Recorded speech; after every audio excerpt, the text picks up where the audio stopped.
Welcome to all of you. Today I am going to discuss about voice. Voice में आज देखेंगे कि active voice से passive voice किस प्रकार बनाया जाता है, उसका स्ट्रक्चर क्या है, और उसमें भी क्या है कि प्रेजेंट इंडेफिनिट हमारा पहले क्लास में हो चुका है और आज क्या होगा, प्रेजेंट इम्परफेक्ट का होगा कि किस तरह इसके सेंटेंस को हम क्या करते हैं, एक्टिव से पैसिव हम चेंज करते हैं। तो सबसे पहले हम क्या करेंगे, प्रेजेंट इम्परफेक्ट का स्ट्रक्चर लिखते हैं। तो स्ट्रक्चर हमारा क्या है, subject plus is, am, are plus verb four plus object. इधर क्या हो गया कि हमारा प्रेजेंट इम्परफेक्ट का एक्टिव वॉइस में ये स्ट्रक्चर हुआ। तो देखते हैं कि पैसिव वॉइस में हमारा क्या होता है कि ऑब्जेक्ट सब्जेक्ट का स्थान लेता है। तो ये क्या होगा, ऑब्जेक्ट इधर आ जाएगा, और सब्जेक्ट क्या है, ऑब्जेक्ट का स्थान ले लेता है तो सब्जेक्ट इधर आएगा। उसके बाद भी कुछ परिवर्तन इसमें होता है। तो हम देखते हैं क्या स्ट्रक्चर में, ऑब्जेक्ट प्लस क्या है, is, am, are plus being, being plus verb three plus by plus subject. इस प्रकार हमारा पैसिव वॉइस में स्ट्रक्चर हमारा ये हुआ। तो एक एग्जांपल लेते हैं इसमें।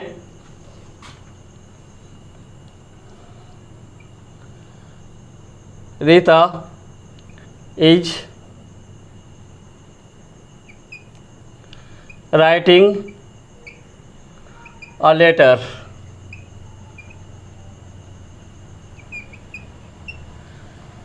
Rita is writing a letter. तो इधर हम पैसिव वॉइस में इसे क्या चेंज करेंगे, तो इसका हम पैसिव वॉइस देखें तो क्या होगा, यहाँ ऑब्जेक्ट हमारा क्लियर है, देख रहे हैं कि Rita is writing a letter, Rita एक पत्र लिख रही है। और उसका बनेगा क्या कि एक पत्र रीता के द्वारा लिखी जा रही है। तो इस प्रकार क्या होगा, ए लेटर हमारा क्या होगा, पहले आएगा, क्योंकि हम देख रहे हैं कि यह ऑब्जेक्ट है और ऑब्जेक्ट हमारा क्या है, ए लेटर है। उसके बाद हमारा सब्जेक्ट की बात है जो अल्टरनेट होता है। तो ये हमारा क्या है, रीता सब्जेक्ट है थर्ड पर्सन सिंगुलर नंबर में। तो यहाँ देखें क्या कि अ लेटर,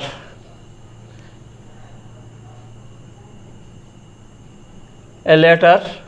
उसके बाद हम देख रहे हैं कि ऑक्सिलरी वर्ब यहाँ है। तो ए लेटर में इज का प्रयोग होगा, a letter is being, being. उसके बाद वर्ब थ्री हमें चाहिए। तो यहाँ वर्ब फोर है हमारा, राइटिंग। देख रहे हैं यहाँ वर्ब फोर है। तो राइटिंग से हम क्या करेंगे, चेंज करके लाएंगे वर्ब थ्री में, यानी कि वर्ब का थर्ड फॉर्म लाएंगे। तो रिटर्न, रिटर्न, रिटर्न। उसके बाद बाय, और वहाँ सब्जेक्ट होगा बाय रीता। इस प्रकार बना क्या, a letter is being written by Rita. दूसरा सेंटेंस देखते हैं क्या,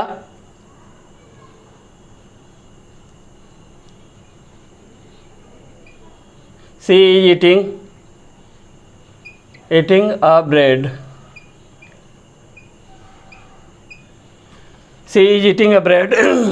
वह एक रोटी खा रही है। तो इधर क्या बनेगा कि एक रोटी उसके द्वारा खाई जा रही है। तो क्या है, ए ब्रेड हमारा क्या हुआ, ऑब्जेक्ट हुआ, ए ब्रेड। यहाँ हम क्या करेंगे, ए ब्रेड में इज का प्रयोग होगा, बीइंग सब में लगना है, ए ब्रेड इज बीइंग। उसके बाद वर्ब थ्री देख रहे हैं, जबकि वहाँ वर्ब फोर है, आईएनजी फॉर्म है। तो यहाँ हम क्या करेंगे, ईटन, ईटन बाय। सी का इसमें क्या होगा, हर होगा, सी बाय हर। तो इस प्रकार क्या है कि a letter, a bread is being eaten by her. दूसरा सेंटेंस देखते हैं क्या, he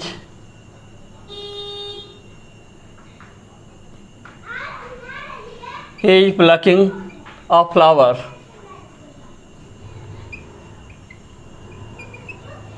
He is plucking a flower. वह एक फूल तोड़ रहा है। तो यहाँ क्या बनेगा, एक फूल उसके द्वारा तोड़ी जा रही है। तो यहाँ क्या है कि हम पैसिव वॉइस जब बनाएंगे तो क्या होगा, ही हिम में चेंज हो जाएगा पीछे। तो हमारा क्या है, ऑब्जेक्ट हमारा क्या है, ए फ्लावर से शुरू होगा। यहाँ हमारा देख रहे हैं कि स्ट्रक्चर में ऑब्जेक्ट पहले है a flower. A flower is being हमारा रूल में है, ए फ्लावर इज बीइंग। उसके बाद प्लकिंग, प्लकिंग है वो वर्ब 4 है। यहाँ क्या होगा, वर्ब 3 हमारा लाना, तो प्लग्ड। प्लग्ड, प्लग्ड बाय ही का क्या होगा, हिम होगा, प्लग्ड बाय हिम। इस प्रकार हमारा क्या होगा, एक्टिव टू पैसिव चेंज हो रहा है। अब यहाँ हम देख लिए कि इस तरह का क्या होता है कि सब्जेक्ट ऑब्जेक्ट जो चेंज होता है। अगला में हम देखेंगे क्या कि कुछ एग्जांपल ऐसा भी है या बहुत सारे सेंटेंस ऐसे भी हैं जिसका हम क्या करेंगे कि सीधा का सीधा ज्यों का त्यों सिर्फ रूल को फॉलो करते हुए हम बनाएंगे। जैसे the cow is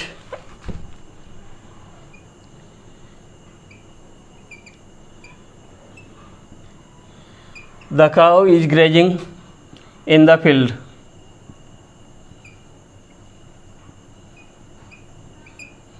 The cow is grazing in the field. ये हमारा क्या है, एक्टिव वॉइस में है। देख रहे हैं कि subject plus is am are plus verb 4 पे बना हुआ है। अब ये देख रहे हैं कि क्या कि ये हमारा सब्जेक्ट है द काऊ, लेकिन इसमें ऑब्जेक्ट हमारा क्लियर नहीं है। इस कारण से हम क्या करेंगे कि क्या खा रही है, तो यहाँ पता नहीं चल रहा है। The cow is grazing in the field, गाय मैदान में चर रही है। क्या चर रही है पता नहीं। तो ऐसे में ऑब्जेक्ट हमारा क्लियर नहीं है। ऐसे स्थिति में हम क्या करेंगे, सब्जेक्ट से ही शुरू करेंगे। द काऊ, उसके बाद हम क्या करेंगे, रूल को फॉलो करेंगे। द काऊ इज, उसके बाद बीइंग हमारा सब में लगना ही है, ए काऊ इज बीइंग। उसके बाद यहाँ क्या है, ग्रेजिंग। यहाँ क्या होगा, वर्ब 3 ग्रेज्ड।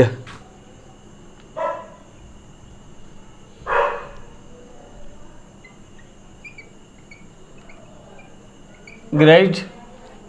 उसके बाद क्या होगा, इसमें बाय नहीं लगेगा, ग्रेज्ड इन द फील्ड।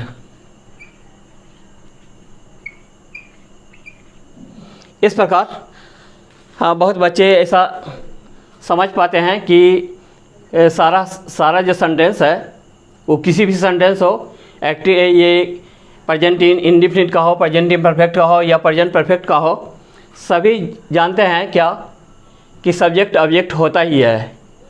तो कुछ सेंटेंस में जिसमें हमारा क्या है कि ऑब्जेक्ट क्लियर होता है, a letter, a bread, a flower, इस प्रकार अगर होगा तभी हम क्या करेंगे, सब्जेक्ट को ऑब्जेक्ट में कन्वर्ट करेंगे। यानी कि ऑब्जेक्ट से शुरू होगा, सब्जेक्ट को ऑब्जेक्ट बनाएंगे, ऑब्जेक्ट को सब्जेक्ट बनाकर बनाएंगे। लेकिन जिसमें वैसा भी सेंटेंस है जिसमें क्या करेंगे कि हमारा ऑब्जेक्ट क्लियर जब नहीं होगा तो वैसे स्थिति में हमारा सब्जेक्ट के ही जगह पर रहेगा और कम्प्लीमेंट जो है पीछे ही रहेगा, क्योंकि ऑब्जेक्ट इसमें क्लियर नहीं है। नेक्स्ट हम देखते हैं क्या, the farmer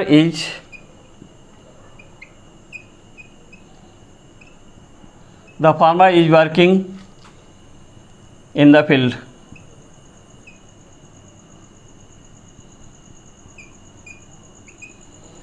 the farmer is working in the field, किसान खेत में काम कर रहा है। तो उसका क्या होगा, इसमें भी देख रहे हैं कि the farmer is working in the field में कि किसान खेत में काम कर रहा है। क्या कर रहा है ये बिल्कुल स्पष्ट नहीं है, यानी कि ऑब्जेक्ट हमारा स्पष्ट नहीं है। हाँ, वैसे स्थिति में हम क्या करेंगे, सब्जेक्ट को सब्जेक्ट के ही स्थान पर रहने देंगे। तो the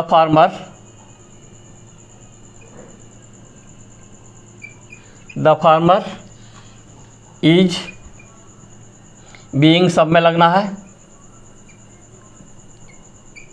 the farmer is being सिर्फ क्या होगा, ये वर्ब 4 है, ये स्ट्रक्चर के अनुसार क्या होगा, वर्ब 3 हो जाएगा। बीइंग वर्कड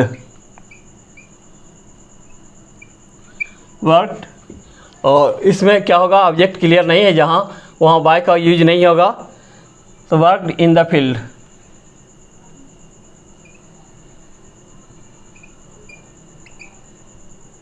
नेक्स्ट सेंटेंस देखते हैं क्या।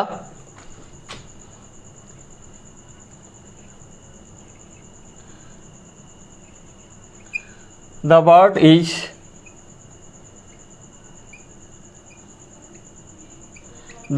Flying in the sky.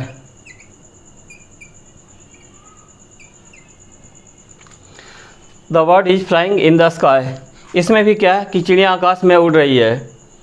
तो इस प्रकार इसका भी क्या होगा, ज्यों कहते हैं होगा सब्जेक्ट द बर्ड। यहाँ रूल देखेंगे इज और बीइंग हमारा सब में होगा। द बर्ड इज बीइंग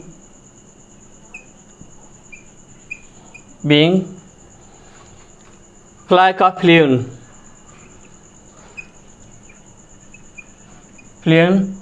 उसके बाद बाय का यूज नहीं होगा। Flown in the sky.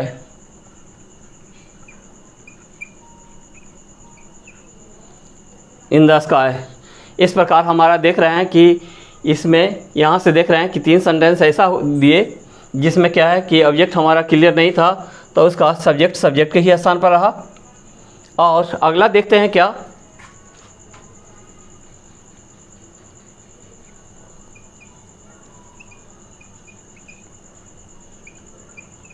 My brother is going to school. My brother is going to school, इसका भी ऐसे ही होगा कि सब्जेक्ट क्या है, सब्जेक्ट के स्थान पर ही रहेगा। माई ब्रदर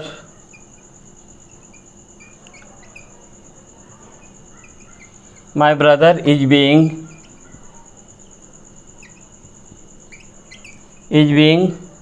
गोइंग का क्या होगा, गो, वेंट, गॉन, गोइंग, यानी कि ये वर्ब 4 है, तो गॉन हमारा क्या होगा, वर्ब का 3rd फॉर्म होगा। Gone to school.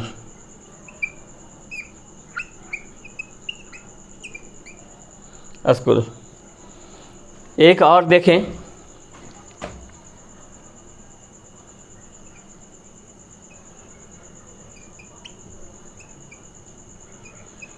My sister is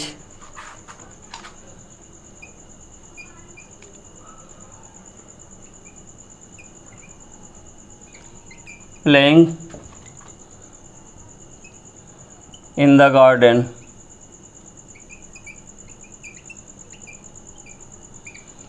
यहाँ भी क्या कि सब्जेक्ट या ऑब्जेक्ट हमारा क्लियर नहीं है, सब्जेक्ट की जगह पर ही होगा। माई सिस्टर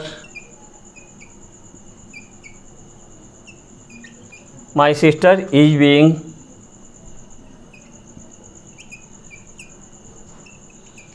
बीइंग प्ले का प्लेड होगा वर्ब 3 यहाँ। Played in the ground, in the garden है।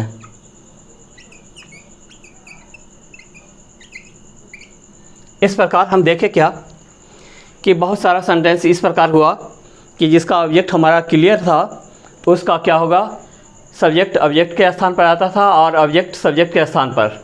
जो यहाँ देख रहे थे कि Rita is writing a letter में देख रहे हैं कि ए लेटर ऑब्जेक्ट है और रीता सब्जेक्ट है, जिसमें क्या हुआ, ए लेटर से शुरू हुआ। A letter is being written by हाँ, रिटन बाय रीता।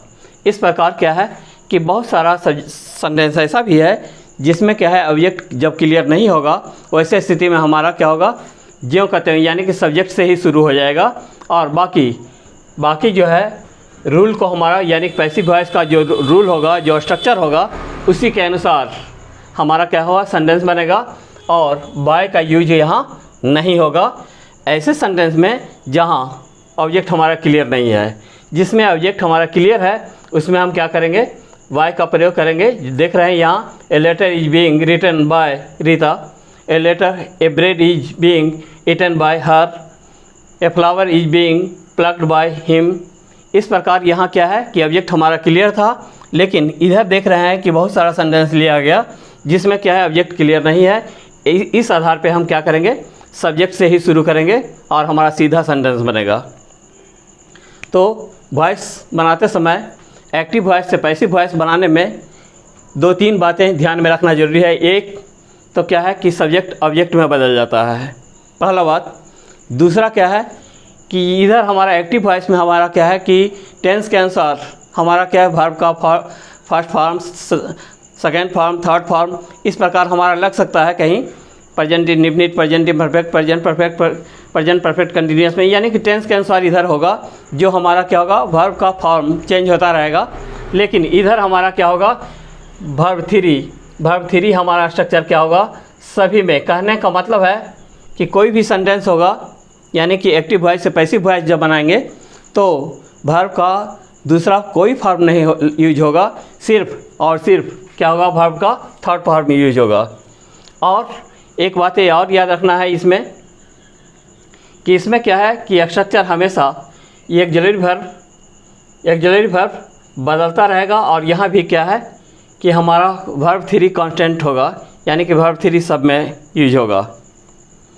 इस प्रकार आप लोगों को समझ में आया होगा कि एक्टिव से पैसिव बनाने में हम किन किन बातों को ध्यान में रखेंगे और तब हमारा एक्टिव वॉइस से पैसिव वॉइस हम बना पाएंगे, यानी कि स्ट्रक्चर हमारे पास याद होना चाहिए। अगर ये वीडियो आप लोग को अच्छा लगा हो तो हमारे चैनल को सब्सक्राइब करें। Thank you for watching.